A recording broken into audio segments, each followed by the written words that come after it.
নব্বই দশকের বিনোদন ছিল এই রকম। আর আমরা সবাই একসাথে বসে মিলেমিশে টেলিভিশন দেখতাম পরিবারের সবাইকে নিয়ে, বন্ধুবান্ধব সহ সবাই।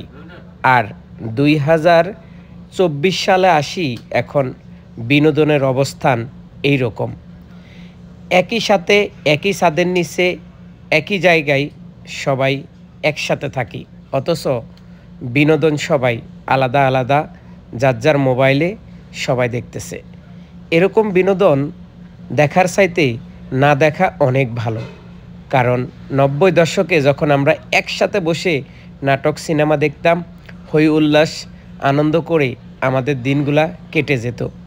এখনকার ছেলেমেয়ে অথবা এখনকার এই যুগের মানুষ যার যার ব্যক্তিগত personal Facebook, YouTube, social media সব কিছু তারা নিজেদের করে নিজেদের মন মতো দেখতেছে, অথচ একজনের মোবাইল আরেকজনে দেখার কোনো ক্ষমতা নেই, একজনের দিকে আরেকজনে তাকানোর কোনো সময় নেই।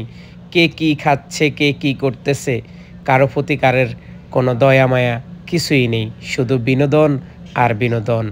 এইভাবে মোবাইলের মধ্যে বিনোদনে কেটে যাচ্ছে প্রবাসীদের জীবন। আলহামদুলিল্লাহ, আমি ভাত খাইতেছি।